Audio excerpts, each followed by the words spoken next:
marami talagang bunga. So ako, Wow! hindi ako marunong umakyat. Yung papa ko hindi. So sungkit na lang kami.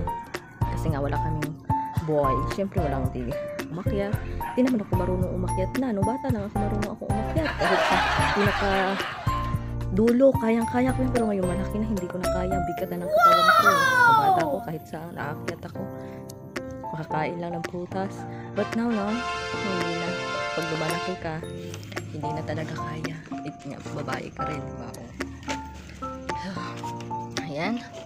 I show you how to eat. Show you. So ito, sober hinuk. Silipit lang. This is kay Mito in Bisaya. In Tagalog, star apple at star. So guys, so malaki.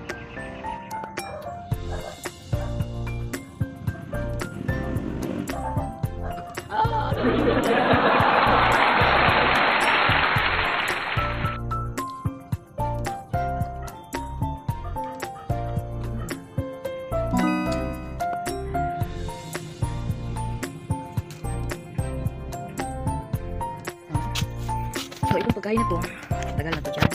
Ang pinapakain namin ito is yung mga pamangkin ko. So nagustuhan nila itong strawberry na ito. Ay saka binabalik-balikan nila. But try namin kinakain.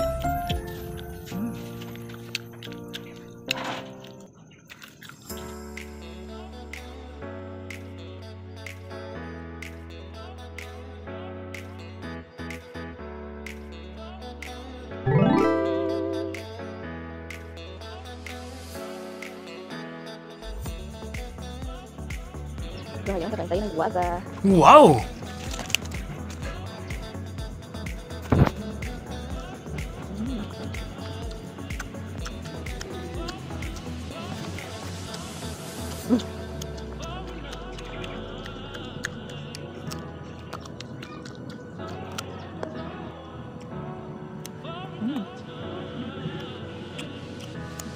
Ate. Ini pun.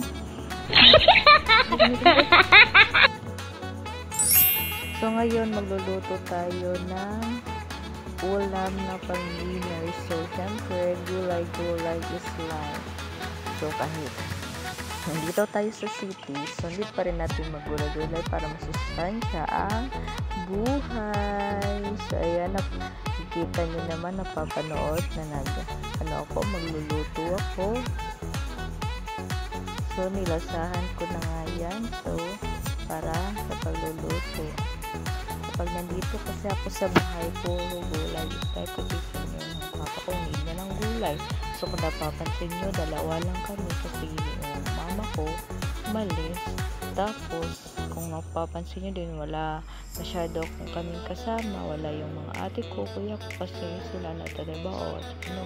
May na. So ayan, ang bakante ngayon, ako ang magluluto dito. Tumuwi dito sa bahay. Sayo pa din ako dyan.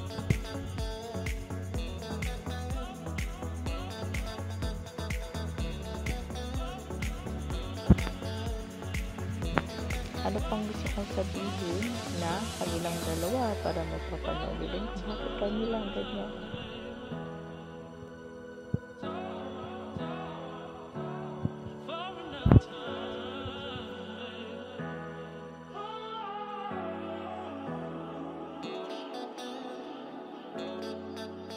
So ayan lang ating for today. Thank you so much for watching.